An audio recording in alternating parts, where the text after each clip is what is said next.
القصه بتبدا مع ولد يتيم اسمه لين بيحلم انه يبقى كالتيفيتور، يعني واحد عنده قدرات روحانيه خارقه. وفي يوم عيد ميلاده ال18 فجاه راجل عجوز بيخبط على بابه والانوار بتقطع. لين بيحاول يشوف اللي حوالينه بعينيه الروحانيه بس مش فاهم ايه اللي بيحصل. الراجل بيكسر الباب وبينادي على اسمه، وفجاه هما الاتنين بيختفوا. بيلاقوا نفسهم في مكان غريب بين العالم البشري والعالم الروحاني، وهناك الراجل بيطلب من لين انه يقبل النظام. وفجاه بيظهر كره طاقه حمراء في ايده. لين بيطلب تفسير والراجل بيقول له ببساطه زي قصص الابطال انت واخد قدره غش جامده. وبيوجه الطاقه دي لجسم لين، وفعلا النظام بيتفعل، نظام اله الحرب. في لفيفه سحريه بتتفتح قدامه، والراجل بيقول له انها خطاب ترشيح هيساعده يدخل اكاديميه جوه السحريه، اقوى اكاديميه في العالم الروحاني. الراجل كان فاكر ان لين هيحتاج وقت يفكر، بس لين وافق فورا علشان مفيش حاجه في العالم البشري متمسك بيها. لين بيساله ليه هو بالذات اللي اختاره، بس الراجل بيطير وهو بيضحك وبيقول في سره انه اخيرا خلص من العنصر النحس. فجاه روبوت صغير بيخرج من جيب الراجل وبيعرف نفسه على انه روح النظام، وبيقول انه بس لين اللي يقدر يشوفه، وبينور نور غريب. والنظام بيقول له ان في كالتيفيتور محتجز في قناه النقل الفضائي. لين بيقرر يساعد، والنظام بيعلمه ازاي يمتص الطاقه. لين بيجرب ويمتص الطاقه من النور، وفعلا بيفتح بوابه وبيخرج منها بنت وبتقع عليه. هو بيتفاجئ بجمالها وهي بتساله لو كويس وبتساعده يقوم، واول ما بيلمس ايدها النظام بيكشف ده ويديه طقم جديد يخليه شكله جامد. البنت بتعرف نفسها على انها لانا، ولين بيقولها انه من العالم البشري. هي بتتفاجئ بس بيوريها خطاب الترشيح بتاعه، وبتاخده معاه لاكاديميه السحر اللي هي عباره عن قاره طايره في السماء. بيشوفوا الطلبه بيطيروا حواليهم، وبعدين بيسمعوا صوت جمهور بيهتف. بيروحوا يشوفوا فيه ايه، وبيلاقوا حجر ضخم. لانا بتشرح ان الحجر ده هو اللي بيحدد اي فصل هيتحطوا فيه حسب قوتهم الروحانيه، وفي اكتر من 10,000 طالب هيتقسموا على 100 فصل، واقوى ناس بيروحوا للفصل الاول. بيشوفوا ولد اسمه وي بياخد الاختبار، والحجر بيقيس انه في المرحله التاسعه، فبيروح على الفصل الاول. بعده بيجي طالب اسمه تشانج معاه خطاب ترشيح، والناس بتنبهر علشان الخطاب ده بس للعباقره. وبيعدي الاختبار وبيطلع انه في مستوى تربيه الروح، ويدخلوه الفصل الاول هو كمان. بعد كده لانا دورها بيجي، وبتطلع هي كمان في المرحله التاسعه، فبتدخل الفصل الاول وبتقوله هستناك تنضم ليا. وبعدين بينادوا على لين ماشي وهو متوتر، بيفكر انه عمره ما اتدرب قبل كده، وبيوريهم الخطاب بتاعه. والمدربه يينج بتتفاجئ لما تعرف انه من المعلم لو اسطوره بقى خالد، وعدى مستوى الالهه كمان. المدرب ميون بيقيس قوته وبيقول الولد ده هيعمل معجزات تهز العالم. الجمهور بيشجعه، ولين بيلمس الحجر بس فجاه الكل يسكت. الحجر بيعلن ان مستواه صفر، ومع كده بيدخلوه الفصل الاول. واحد اسمه لو كان في المرحله الثالثه بيعدي على لين وهو مش طايقه، بس لما بياخد هو الاختبار الحجر يحطه في الفصل رقم 100 بيتحطم تماما، وبيقول ان ده مش عدل، ازاي لين في الفصل الاول. الناس تبدا تتهم لين انه وسط، ووي بيطلب من المدرب انه يراجع القرار، بس ميون بيرفض، فوي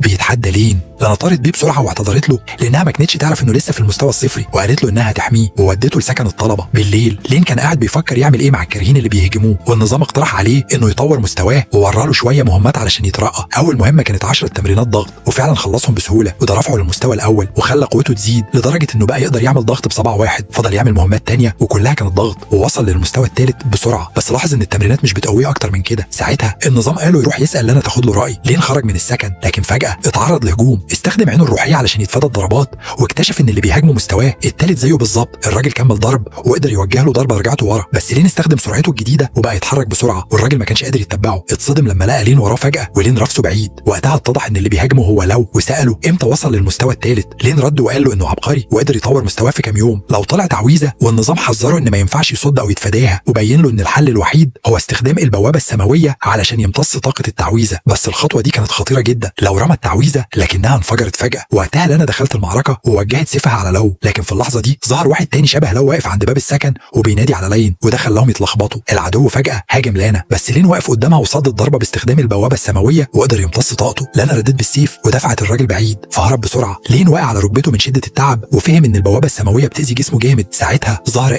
وبدا يتخانق معاه، بس لينا خوفته فهرب. اقترحت عليه يروح لدكتور، بس لين قالها انه كويس وانه حاسس انه على وشك يوصل للمستوى الرابع. لينا حسيت انها ما قدرتش تساعده، وقالت له انها جايه الاكاديميه اصلا علشان تكتسب قوه تحمي بيها الناس، وقالت له انها مؤمنه انه هيبقى شخص عظيم في المستقبل، ولحد ما ده يحصل هي هتفضل تحميه. تاني يوم لين افتكر الهجوم اللي حصل له، وكان فاكر يينج هتفتح تحقيق في اللي حصل، بس اللي حصل انها باركت له على انه بقى عدو المدرسه كلها. في حصه التدريب على الزراعه الروحيه اتفاجئ ان المدرس شجره اسمه شينج، واتضح ان الزراعه الروحيه خلته ياخد شكل الشجره. لأنا حكيت له عن شخص تاني عنده خطاب ترشيح ووصل بالفعل لمستوى الرعايه الروحيه. وفجاه واحده اسمها سو دخلت من البوابه، ولين حاول يستخدم عينه الروحيه علشان يعرف مستواها، لكنه ما قدرش لان مستواها كان عالي جدا. شينج بدا الحصه وقال انه بعت لهم اثر من عالم الزراعه علشان يساعدهم على الاستناره، وطلب منهم يركزوا. بس فجاه خلص الحصه. نتفاجئ لما سمع ان دي كانت الحصه، لكنه لاحظ ان الكل قاعد بيتامل، فقال يجرب يستخدم عينه الروحيه. وفجاه شاف ان كل واحد حواليه طاقه. لانا قالت له ان عالم الزراعه الروحيه بيتحس مش بيتشاف، وساعتها لين استوعب انه فاته الدرس وقال مش مشكله اعوضها في الحصه الجايه. في حصه المبارزه السيف نفسه قدم نفسه كمدرب مدرسهم وبدأ الحصة وباع الطاقة، بس لين ما حسش بأي حاجة، ولما لف وراه لقى كل الناس قاعدين بيتأملوا تاني، استوعب انه فاته الدرس تاني. بعد كده راح حصة تانية ولقى كورة نار وفهم على طول ان ده المدرس، بس ما كنش فاهم هو بيقول ايه اصلا. بعدها يانج ظهرت كمدرسة في حصة الأخلاق وفاجأت الكل لما عينت لين كمندوب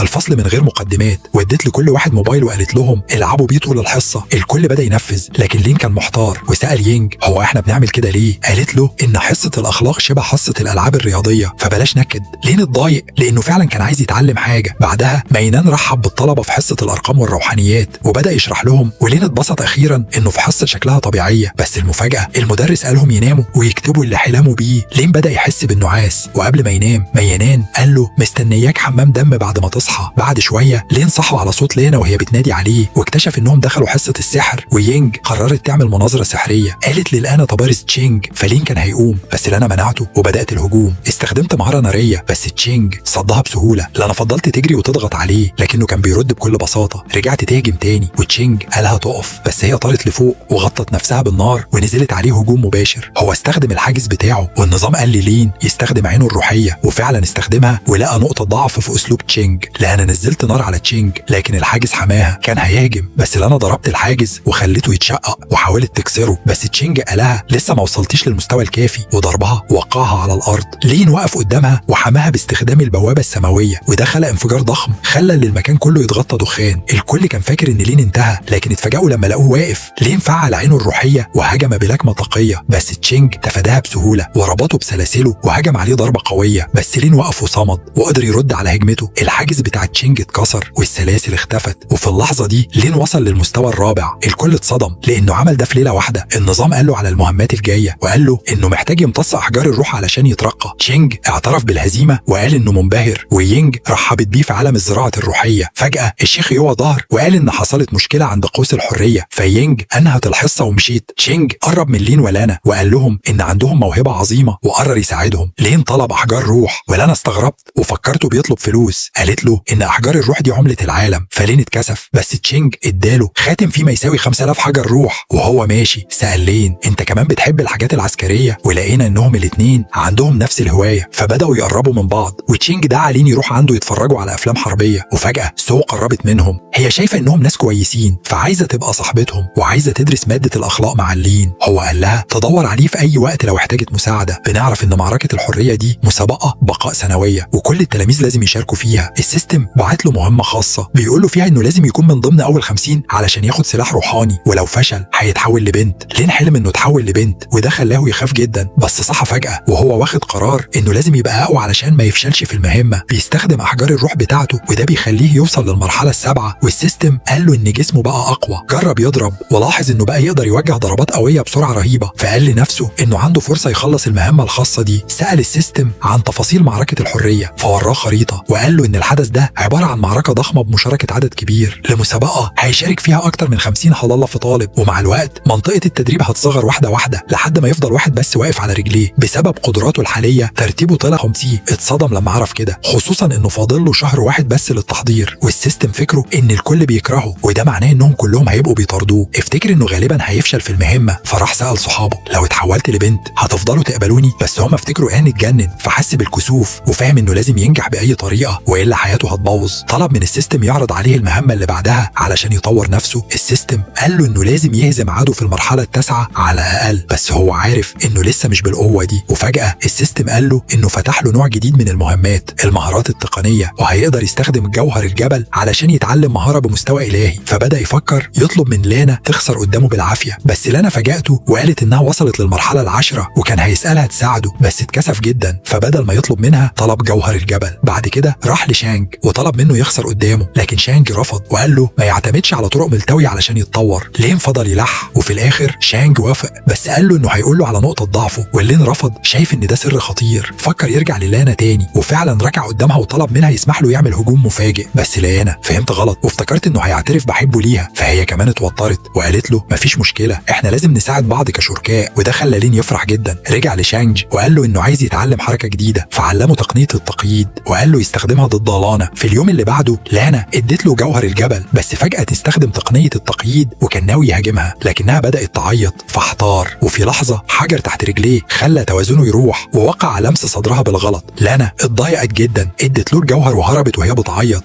رجع لشانج وقال له انه لخبط الدنيا. في نفس الليله بدا يقرا الملاحظات اللي لانا كانت كتباها له، واكتشف فيها معلومات عن اقوى تلميذ في الاكاديميه اسمه وانج، وهو مقاتل مرعب. لانا نصحته انه يهرب اول ما يشوف وانج، وقالت له يطلب مساعدتها وانها هتحاول تحميه في معركه الحريه. لين اكل جوهر الجبل وبدا يفكر يعتذر للانا، بس فجاه بطنه وجعته. الجوهر بدا يشتغل. السيستم قال له هتعاني من اسهال لمده 13 يوم وبعدها هيتعلم المهاره الالهيه. بس الكارثه المعركه بعد 10 ايام بس، يعني احتمال كبير يدخل المسابقه وهو في وضع مش لطيف خالص. لين بقى مسطول من قله النوم علشان قضى الليل كله في الحمام، وابتدى يخاف انه مش هيعرف يشارك في المسابقه. السيستم قال له ان مفيش اي طريقه تسرع العمليه، لازم يستنى. في الفصل الكل لاحظ ان لين مش موجود، ولا انا سمعتهم بيتكلموا عنه. شانج راح خبط عليه وساله ليه ما حضرش، وقال له ان زمايلهم بيقولوا انه بيستخبى من معركه الحريه. لين رد عليه عندي انسداد لازم افضيه. شانج افتكر انه بيحارب شيطان داخلي، فبدا يردد تعويذه مقدسه علشان يساعده. وفجاه لين دخل في مرحله اسهال جنوني وبدا يطلب من شانج انه يرجع له كل يوم، لكن شانج قال له انا مش ماشي، هفضل اردد لحد ما تطلع كل طاقتك السلبيه. لين قاعد بيصارع في الحمام، والتعويذه فعلا خلت العمليه تمشي اسرع، وبعد كام يوم العمليه قربت تخلص، وكل ده بفضل شانج. في الوقت ده التلاميذ اتجمعوا عند الصخره العملاقه، ولا انا لسه متضايقه ان لين ما كلمهاش. وفي عز ما لين بيعاني جه كلب غريب اسمه دوباي وقال له انا مراقب وجيت اساعدك، وحاول يستخدم قواه السحريه بس ما عملتش فرق كبير. لكن الكلب حس ان لين عنده طاقه عظيمه وقرر يفضل معاه. فجاه يوا ظهر واعلن ان المعركه هتبدا اول ما يدخلها ميدان، وقال لهم ان كل واحد فيهم عليه ضوء ذهبي بيحميه، واول ما ينكسر هيتم استبعاده. وبعدين نقلهم كلهم للمكان والمعركه بدات. شانج وسو اول ناس بداوا يفنشوا في اللي حواليهم. لو جه يواجه لين، بس لين كسر سيفه بكل سهوله، وبدل ما يكمل سال معاك مناديل؟ لو قال له لا، فمشى لين وسابه وراه. بعدها وسال لو عن مكان لين، بس لو دله على اتجاه غلط. ولا انا كانت بتراقب الساحه وشافت مكان لين، بس كانت لسه زعلانه ومش عايزه تشوفه. لين كان مستخبي وبيعملها ورا شجره، والمهمه خلاص قربت تخلص. لكن فجاه تلميذ في المرحله الثامنه شافه، قال له انا عارفك يلا نتقاتل. وفجاه مجموعه من تلاميذ المرحله التاسعه وصلوا وكلهم بيكرهوه. التلميذ الثامن قال له انا مش بكرهك، بس الجايزه على راسك مغريه. فقرروا كلهم يهجموه، لكن لين قال لهم ما هو لو واحد خد الجايزه كلها احسن من التوزيع، صح؟ وفعلا اتحمسوا للفكره وبداوا يتخانقوا مع بعض، ولين قاعد يكمل مهمته بكل هدوء في الخلفيه. واخيرا المهمه خلصت. السيستم قال له اتعلمت المهاره الالهيه، استخدمها كهجوم مضاد.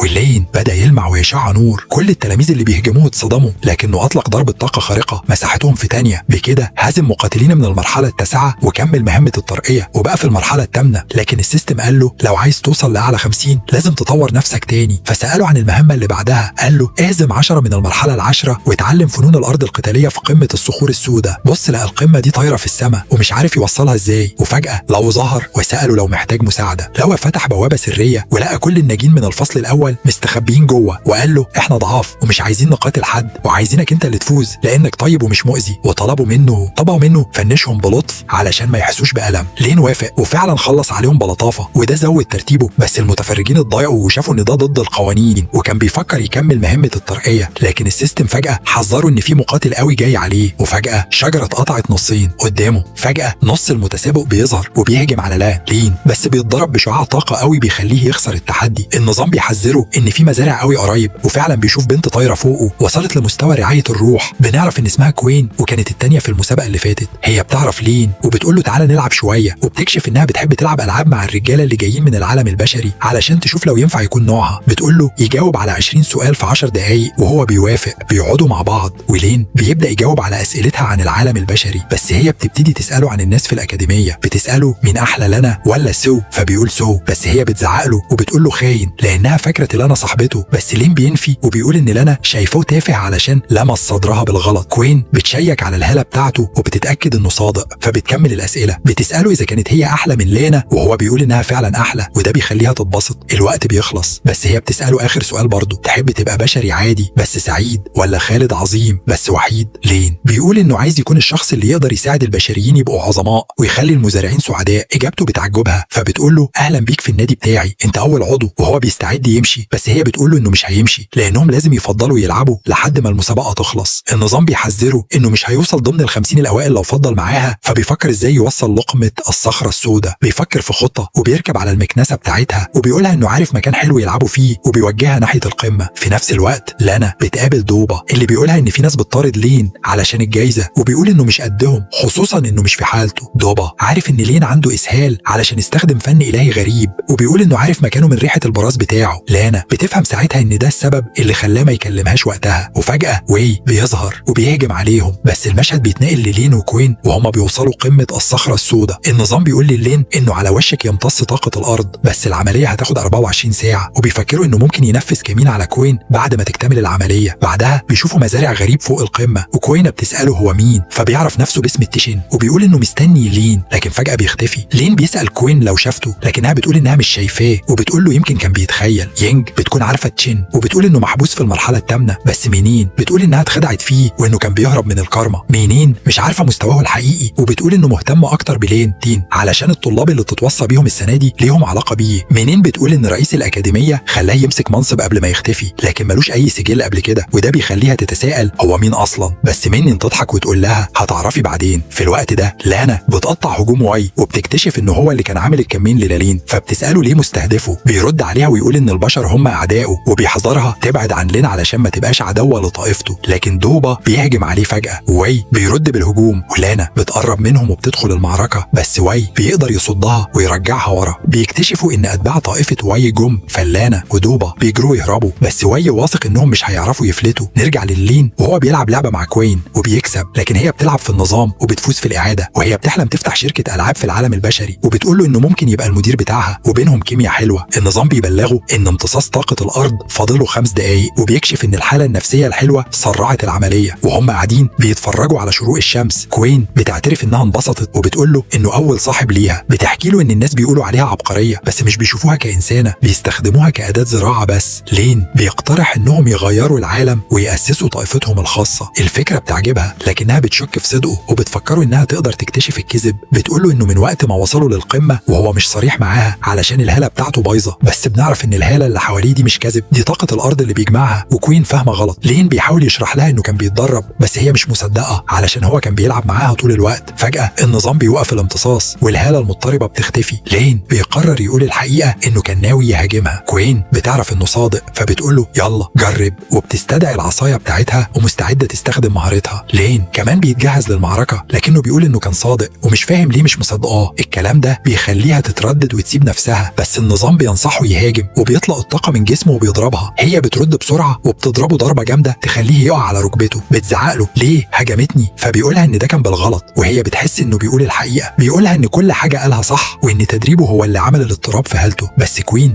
لسه مش مقتنعه، فبيقولها على النظام اللي بيستخدمه، نظام اله الحرب، وانه بيساعده يبقى اقوى. وقتها بتتضايق علشان اكتشفت ان كل اللي قاله كان حقيقي، وانها اتخانقت معاه على الفاضي. فبتأمره يقولها كذبه. بيقولها انا مش بزرع باستخدام النظام، انا بستخدم طاقه تانية خالص علشان ابقى اقوى. كوين بتتاكد انه بيكذب، وهو بيحذرها انها هتجيلها مغص لو اكلت الجوهر ده، لكنها بتاكله برضه وبطنها بتوجعها فعلا. النظام بيقترح عليه يديها شويه من طاقه الارض علشان تساعدها تهضم الجوهر. لين بيمشي على التعليمات وبيحط ايده على بطنها، فالالم بيختفي على طول. وهو ماشي كوين بتوقفه وبتديه عصابه راس، وبتشرح له انها بتحميه من اي مزارع في مستوى الرعايه الروحيه، ومش هيقدروا يأذوه لو لابسها. بيقرر يلبسها وينط من فوق المنصه. النظام بيقول له ان معركه الحريه فاضل فيها 47 ساعه، بس عنده فرصه كبيره يدخل ضمن ال50 الاوائل لان لسه المعركه ما خلصتش. فجاه بيتهاجم وبيظهر قدامه واحد اسمه وانج، افضل تلميذ في المدرسه كلها. وانج بينادي على تشين وبيتحداه في قتال، وبيهدد انه هيصفي الكل لو ما ردش عليه. لين بيطلع جهاز التتبع وبيشوف مكان لانا وبيفتكر انها في خطر، فبيجري علشان يوصل لها. في المشهد اللي بعده تلاميذ طائفه وي قبضوا على دوبا، وواحد منهم بيحاول يجبره يوقع عقد مخلوق اليف، بس لانا بتوصل فجاه علشان تنقذه، وواي بيهاجمها من ورا. هي بتحاول تقاتلهم، بس في الاخر واي بيخلع سلاحها وبيطلب منها تبعد عن لين، لكن هي بتقول له انه بس غيران علشان لين اقوى منه. فواي بيعصب وبيستعد يخلص عليها، بس فجاه جهاز التتبع بتاعها بيزن، ولين بينزل عليهم من السماء ويوقعهم كلهم. بيغلف صحابه بطاقه الارض علشان يحميهم، وفي اللحظه دي وانج بيطلق صاعقه كهرباء بتمسح الاف المشاركين في تانية. تشين بيظهر قاعد على صخره وبيوقف البرق قبل ما يلمسه، وبيقول ان الوقت جه. عصابه لين بتحميه من البرق، بس طاقتها بتخلص وبتتفكك. النظام بيقول له فرصته انه يدخل التوب 50 بقت ضعيفه جدا. وتو من تلاميذه لسه عايشين، ولين بيستعد يواجههم، بس هم شايفينه ضعيف علشان لسه في المرحله الثامنه. بس لين بيسحق تلاميذ واي بسهوله، وده بيخلي واي يتوتر وهو هيخلص على واي. لانا بتوقفه وبتقول له ان واي هو اللي حط جايزه على راسه، فلازم يتعاقب بجد. لين بيطلب من واي يشرح ليه عمل كده، بس قبل ما يتكلم لين بيديله بوكس يطيره. بيشوف تلاميذ تانيين جايين عليه، فبياخدهم كلهم لهم وبيكمل مهمة الترقية ويوصل للمرحلة التاسعة. بيروح يعتذر للالانا وبيقولها اللي حصل له وبيرجعوا يتصالحوا، بس وانج لسه بينادي على تشين وبيهدد انه هيدمر الغابة لو ما ظهرش، وبيبدأ يجهز نفسه علشان يضرب الغابة، لكن سو بتوصل وبتوقفه. وانج بيعرفها وبيقول انها شبه إلهة، لكنها بتقول له ما يتكلمش معاها وبتقول له صراحة انها مش بتحبه، فبيتضايق. في اللحظة دي تشانج بيحبس وانج بسلاسله وبيضم سو ليه، وبيتحدوا وانج في قتال، بس وانج بيقولهم انهم مش هيعرفوا يهزموه وبيكسر السلسلة اللي على دراعه وبيصد هجمات سو بسهولة. تشانج بيطلب من كل الموجودين يساعدوه في تنفيذ تقنيته وبيقول لهم يمدوه بقوتهم الروحية علشان يقدر يهزم وانج، وبيبدأ فعلا ياخد قوة من التلاميذ، لكن تشانج بيلاحظ ان في ناس مش بتتعاون وده بيخليه يقول انه محتاج مساعدة اكتر. في الوقت ده وانج بيضحك عليه وبيفتكر ان خطته هتفشل. وانج بيكسر القيود وسو بتهاجمه لكنه بيهزمها بسهولة وبيحاول يعزمها تطلع معاه لكنها بترفضه وده بيخرجها من المسابقة. وانج بيعصب جدا وبيستدعي 2 كهرباء ضخم يهاجم بيه. تشانج بيحاول يصد الهجوم بتقنيته لكنها بتتكسر وبيتصفى في لحظة. يوان بيلاحظ ان تقنية وانج شبه تقنيات الآلهة. وانج بيكمل هجومه وبيمسح باقي المشاركين واحد ورا التاني. فجأة برق بيقرب يضرب مجموعة لين، لكن تشين بيوقفه بصباعه وبيسأل لين لو اتقن اصبع السماء وبيفاجئه انه لازم يمشي، بس بيطلب منه يكمل ويتعلم التقنية دي وبعدها بيختفي قدامهم. النظام بيقول للين ان في بس 5 مشاركين فاضلين وده بيخليه يفتكر انه كده خسر لانه محتاج يهزم ناس اكتر علشان يزود ترتيبه، لكن بيعرف انه ممكن يكمل المهمة لو هزم وونج. لين عارف ان ده صعب بس مش عايز يتحول لبنت، فبينادي على وونج علشان يواجهه. لانا بتستغرب هو بيعمل ايه بس هو بيشيلها من المسابقة وبيقول لها تستناه بره. وونج بيوصل وبيسأله عن تشين ولين بيقول له انه مشي ومش هيرجع وده بيخلي وونج يتجنن ويفقد عقله. لين بيتحداه في قتال ووونج بيضحك وبيستدعي برق ينزله عليه. النظام بيحذر لين ان وونج ممكن يقتله لكن لين بيقرر يقاتل لانه فرصته الوحيدة. دوبا بيجي وبيقول انه هيقاتل معاه لكن لين بيقول انهم ممكن يخرجوا مع بعض بعدين وبيخرجوا من المسابقة. يانج بتخاف على لين وبتقول انه ممكن يموت لكن مينجان بيطمنها وبيقول ان لين على وشك يوصل لقوة جديدة ومفيش حد لازم يوقف القتال دلوقتي. وونج بيرفع السما بالبرق وبيستدعي 2 ضخم. لين بيحاول يوقفه بتقنية من مستوى الآلهة لكن ما بتنفعش، بيغمض عينه والتنين بينزل عليه. في اللحظة دي النظام بيبلغه انه اتقن اصبع السما فبيرفع صباعه ويطلع شعاع نور قوي بيضرب التنين وبيخلي الكاميرات تتعطل من شدة النور. الشعاع بيشق السما وكل الناس بتشوفه وبيفهموا ان وونج اتغلب. الكاميرات بترجع تشتغل والناس بتبدأ تمدح لين اللي وصل للمركز الثاني. يوا بيشوف ده وبيبقى منبهر بقوة لين وبيسأل مينجان عن التلاميذ اللي هيبعتوهم للعالم البشري وبيكتشف ان وي من ضمنهم، لكن يوا بيقرر يبدله. بعد المعركة يوا بيبدأ يشوف ان لين اختيار احسن ولين بيفقد وعيه لمدة 10 ايام من كتر ما استهلك كل طاقته، بس بيرجع لطبيعته بفضل الاكسير اللي يوا اداهوله. الكل بيبدأ يشوف لين على انه الاقوى دلوقتي والنظام بيبارك له على انه خلص المهمة وبيقول له انه فتح تقنية القدير بس لين مش عارف يستخدمها ازاي وبياخد شوية ادوات من الاكاديمية كجوائز. بعد شهر يوا بيعلن ان ملك الشياطين هرب لان الختم في العالم البشري اتكسر وعلشان كده لازم يبعتوا تلاميذ مميزين كممثلين عن العالم الروحي. وي بيسمع الناس بيتكلموا عن لين وبيفهم انه اتبدل بيه فبيزعل جدا لانه كان دايما حابب يكون هو اللي يبقى رسول. بنعرف ان وونج كان قاله على الموضوع ده من قبل، بس وي بيتساءل ليه ابوه اللي هو زعيم الطائفة ما قالوش بنفسه وبيفكر انه جاب العار للطائفة، خصوصا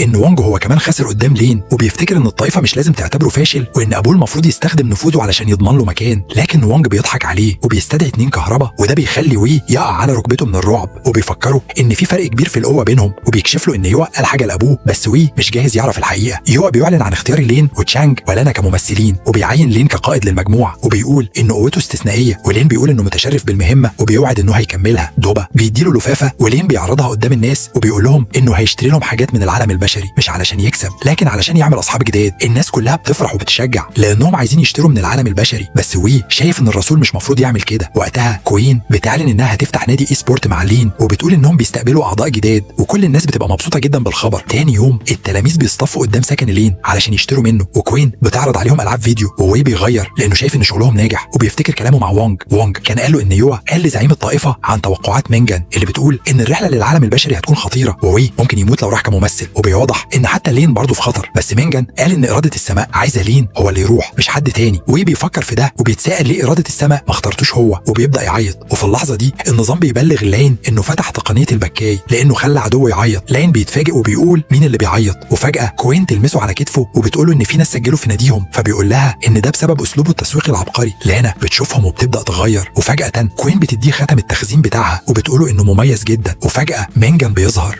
لين بيتوتر لما بيشوف مينيون لانه دايما بيجي ومعاه اخبار سودة، فبيقرر يهرب ويقول لاصحابه يجهزوا شنطهم. لكن لانا بتسال مينيون كان عايز يقول ايه، فبيقول لها ان الرحله هتكون مليانه خطر وموت ومفيش حاجه يقدروا يعملوها. قبل ما الرحله تبدا شانج بيفتح بوابه للعالم البشري، لكن فجاه بيطلع دراعات سودة غامضه بتشد لين جوه البوابه وبتبعد الباقيين. لانا بتحاول تمسكه وبتتشبت بيه، وشانج بيلحق يدخل معاهم قبل البوابه ما تقفل. لين بيصحى بعد تحذير من النظام انه حياته في خطر، وبيلاقي نفسه بيقع من على ارتفاع 3 كيلومترات، فبيمسك لانا وبيغلف جسمهم بطاقه الارض علشان يخففوا الصدمه. وهما بيقعوا بيكسروا زهره غريبه وبيخبطوا في الارض بقوه لكن بينجوا. لانا بتفوق وبتلاقي لين حالته خطيره، وشانج بيوصل وبيبدا يعالجه. وفجاه بيسمعوا صوت حد بيطلب النجده، وبيكتشفوا ان الزهره اللي خبطوا فيها ظهرت على راس لين وبتكلمه، بس بتختفي لما سفينه ضخمه تغطي السماء. بنت اسمها لينج من السفينه بتبلغ ان المرسلين وصلوا وبتاخدهم معاها. لين بيحاول يبين نفسه كقائد المجموعه، لكن لينج بتسخر منه لانه بس في المرحله التاسعه وبتجهز تتقاتل مع لانا. لكن شانج بيوقفهم وبيصورهم وبيقول انه اثر ارواحهم في الصوره، بيقنعهم يحافظوا على علاقتهم الطيبه مع العالم البشري. ولانا بتعتذر. بعد كده بيمشوا مع لينج لمقر القياده. هناك واحده بتعرف نفسها باسم يوا رئيسه التحالف، ولين بيفتكر انه شافها في اعلانات الزراعه الروحيه. هما كانوا فاكرين رايحين يقبضوا على ملك الشياطين، لكن الكل بيضحك وبيقول ان الملك خلاص اتغلب والمشكله دلوقتي في اتباعه. واحد اسمه شو بيقول لهم انهم ضعاف وان التحالف مش محتاج مساعدتهم، وبيفتح بوابه علشان يرجعهم. لكن شانج بيتدخل وبيقول انهم ما تعاملوش باي احترام. شو بيرد انه طلب مساعدات من مينيون ومجاتش، وعلشان كده هو مش واثق فيهم. فجاه الانذار بيرن وبيعلنوا ان في هجوم من محاربي عشيره الدم، وده بيخلي يوا تتفاجئ لان العشيره دي اتحالفت مع طائفه الشياطين. لاين ورفاقه بيعرضوا يساعدوا، لكن شو بيرفض وبيحاول يطردهم. فشانج بيحميهم بحاجز طائي وبيتحدى شو في قتال، لكن النظام بينصح لين ياخد مكان شانج. لين بيقول لشو انه هيقاتله بنفسه، وشو بيقبل التحدي فورا وبيستخدم مهاره المياه، بينما لين بيغلف نفسه بطاقه الارض. فجاه بتظهر وراه وبتقول له انه ملوش حق يتحدى ابوها، وبتديه رفسه بتبعده بعيد.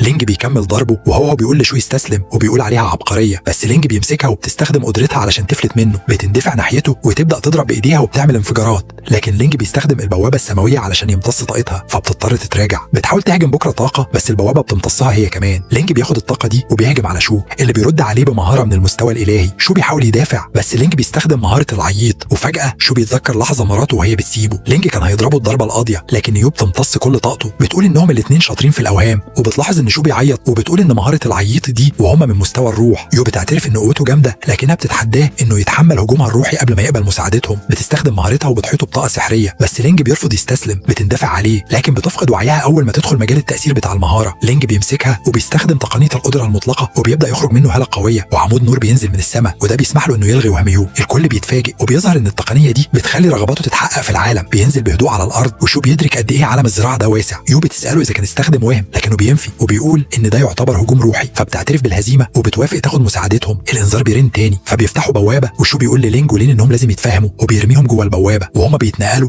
النظام بيبلغوا انه اتقن عيونه الروحيه ودلوقتي يقدر يشوف كل حاجه. بيدخلوا قريه الاشباح، ولينج بيشرح ان مهمتهم انهم يحققوا في العدو علشان القياده تقدر تطلع بخطه مضاده. لينج بيحذره من الضباب السام، وفعلا بيشوفوه من بعيد، فبيستخدم مهاره علشان يستكشف المكان. النظام بيقولوا ان طاقه الارض تقدر تبطل تاثير الضباب، وان العيون الروحيه تقدر تشوف من خلاله. لينج بيكتشف وجود 2 اعداء اقوياء قريبين، فبيبلغ القياده وبيطلب تعزيزات. التحالف بيستلم التقرير، وبيفكروا يبعتوا 2 من التلاميذ يساعدوا لين، بس شو مش عايز يبعت اصحاب لين علشان ما يبهدلوش الخطه. لكن لانا وشانج قلقانين عليه، فبيترجوا شو يخليهم يشاركوا في المعركه. الاعداء بيقربوا من واي وبينشروا الضباب وهما بيقربوا، فلينج بيقولوا ينسحب، لكنه بيرفض وبيفعل عيونه الروحيه، وبيقول ان التقرير كان غلط لان في 4 اعداء مش 2. الضباب بيكمل انتشاره، لكن لينج بيبدا يصد. بيقول انه هيروح يتاكد من العدو بنفسه، وبيغلف نفسه بطاقه الارض. بعد شويه بيرجع جاري ومعاه هي، وبيطلب منها موبايلها، وبيقول ان الاعداء وصلوا لمستوى الرعايه الروحيه، فده معناه انهم محتاجين مساعده. لينج بيسمع صوت العدو بيعيط، ونعرف انه لما دخل الضباب اتكلم معاهم، لكن هم افتكروا انه بيهزر عليهم فحاولوا يهجموه، بس هو استخدم عليهم مهاره العيط ووقفهم. في المقر الرئيسي شو بيرفض يبعت لانا وتشانج، وبيقول ان مستواهم مش عالي كفايه، فيو بتأمر بارسال 2 تلاميذ بدلهم، وهم خلاص كانوا هيمشوا. لانا بتقف في طريقهم وبتقول انها عايزه تروح معاهم، فشو بيتنرفز وبيأمر التلاميذ يهاجموها. واحد منهم بيطلق شعاع طاقه عليها، بس هي بتتصدى ليه، ومع كده بتترمي ورا شويه. بتصرخ لتشانج وبتقوله ان اللي في خطر، فبيخش المعركه هو كمان وبيستخدم تقنيته علشان ينقذها، وبيقسم انه هينجح في قريه الاشباح، وبيقول لهم لو فشل يقطعوا راسه. شانج ولين بيدخلوا البوابه، وفي نفس الوقت شو بيستقبل تقارير من اماكن تانية بتقول انهم محاصرين باعداء من مستوى غير معروف. بيظهر قدامهم صوره لست اسمها كورو، وشو بيعرفها وبيقول انها خطر كبير. يو بتأمر بارسال رساله عاجله للعالم الروحي، وبتأمر الكل انهم يهزموا كورو. واحد منهم بيقرب يدخل البوابه، لكن فجاه بيقف مكانه، فلما بيشدوه بعيد يكتشفوا ان وشه مغطى بطاقه مظلمه. شو بيحاول يضرب البوابه، بس طاقه الظلام بتبدا تطلع منها وبتكتسحهم كلهم وبتوقعهم، والبوابه بتختفي. فجوه كبيره بتتفتح والمكان كله بيتملي بطاقه الظلام، وكورو بتظهر وبتقول انهم دلوقتي معاهم 10 تضحيات بشريه. يو بتحاول تستخدم قدره، لكن كورو بتمتص طاقتها وبتقول انها هتمسك الهدف الرئيسي علشان الطقس اللي هيعملوه. في نفس الوقت صحاب لين بيوصلوا لساحه القتال وبيفقدوا الاتصال بالقاعده. لين بتحس ان في حاجه غلط وبتقول ان الوضع خرج عن السيطره، وبتسالهم يعملوا ايه. بتأمرهم ينسحبوا ويرجعوا مع تعزيزات، لكن الواي بيرد عليها وبيقول انهم لسه ما خسروش. وشانج بيقول انهم ممكن يقلبوا الكفه. الواي يلاحظ ان المكان هادي زياده عن اللزوم، فبياخد نظره سريعه، وفجاه مصاصه دماء بتندفع عليه وبتطير بيه باستخدام قدرتها، وبعدين بتسيبه يقع. وهو بيقع 2 مصاصين دماء بيهجموا عليه وبيخلوه يفقد الوعي. شانج بيحاول يساعده، بس مصاصه دماء بتوقفه وبتزقه لورا، فبيستخدم تقنيه الربط وبيغلفها بسلاسل وبيوجه لها ضربه قاضيه. لين لسه بيقع، و2 مصاصين دماء بيهاجموا تشانج وبيمنعوه يوصل للين، وهو خلاص هيخبط في الارض. فيلانا بتقفز علشان تنقذه، لكن شيطان بيستدعي صاعقه كهرباء وبيفجرهم هما الاثنين بعيد، بيخبطوا في الارض. ولين بتحاول تهاجم الشيطان، لكنه بيستخدم تعويذه البرق وبيوقعها، وكان على وشك يخلص عليها، بس تشانج بيوصل في الوقت المناسب وبيحاول يطعنه، لكن الشيطان بيمسك السيف. كانوا على وشك يهاجموا لين، بس هو فعل الحاجز بتاعه وخلاهم يبعدوا عنه. في الوقت ده لانا فاقت وبدات تجري ناحيته، لكن مصاصه دماء وقفت في طريقها وضربتها بهجوم صوتي خلى حركتها تتشل. العدو مسك لين وكان هيمص دمه، لكن لين استخدم تقنيته المطلقه اولمايتي واللي عطلت الاعداء وخلتهم يتشتتوا، وده سمح لاصحابه انهم يهاجموهم ويقضوا عليهم. لين واقف تاني على رجليه، بس فجاه شق بيتفتح ورا ظهره وايادي بتسحبه جواه، وبعدها الشق بيقفل. كورو بتستعد للطقس وبتمد ايدها ناحيه كره مملوءه بطاقه الظلام، وبنشوف لين جوه الكوره. السيستم بيصحيه وبيقول له انه في ازمه كبيره، وبيقترح عليه يستخدم الخاتم اللي كوين اديته له. السيستم بينصحه يركز كل تفكيره في الخاتم ويصرخ بكلمه التحول. لين بيسمع الكلام والخاتم بينور بقوه، وفجاه بيشوف ايد ست بتسحب ايده. الشق بيقفل قبل ما لانا تلحق تدخل، وكان مصاص الدماغ خلاص هيعضها، بس تشانج بيجي في الوقت المناسب وبيضربه بعيد عنها. لانا بتشوف الشق ورا لين، فبتستخدم قدرتها وبتطعن في اتجاهه، وكانت هتضرب كورو على الناحيه الثانيه. وفي اللحظات دي الكره بتنفجر وبيطلع منها موجه صدمه قويه بتطير مصاصين الدماء بعيد. عمود نور بيظهر وبنشوف كوين ماسكه في لين وبتنطلق بسرعه وبتقضي على كل مصاصي الدماء في لحظه، وبتبعت اصحاب لين جوه الشق. كورو بتقرب منهم وبتلاحظ الخاتم اللي في ايد لين، وبتفهم انه اداه الهيه بتخلي اللي لابسها يسافر عبر الفضاء. كوين بتعرف كورو ونعرف انها في مستوى الالهي، فكوين بتستغرب هي بتعمل ايه في العالم البشري. كورو بتحاول تفتح شق وتهجم على كوين، لكن زهره بتظهر وبتقول لها اسكتي وبتحرق ايدها، فبتضطر تهرب. الزهره بتختفي وكوين بتسيب لين وبتقول انه بيبطئها. كوين بتظهر فجاه ورا كورو وبتقطع جناحها، فكورو بتبعد،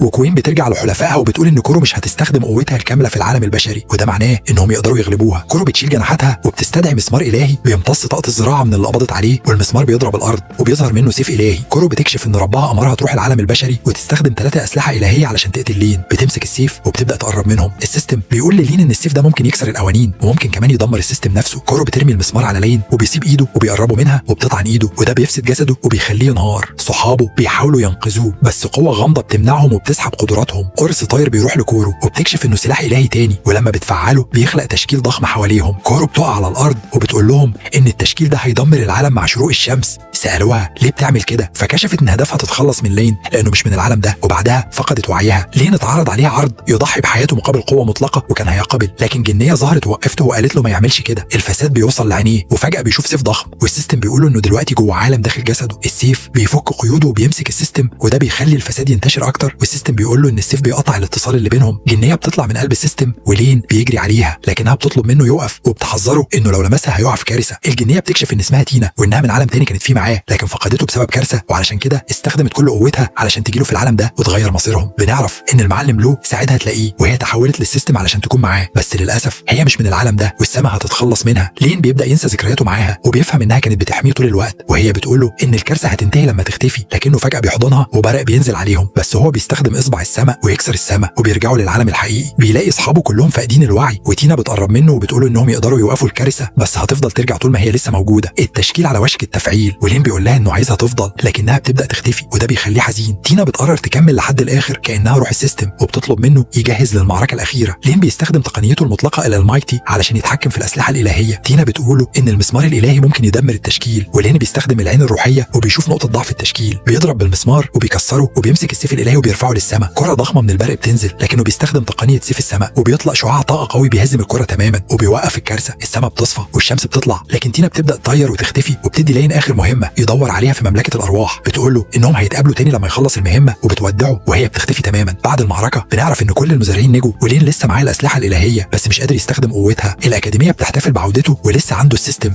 لكن تينا ما بقتش موجوده. كورو اتحطت تحت الحجز، لكن لين عارف ان لسه في اعداء اقوى في العالم ولازم يقوى اكتر علشان يواجههم.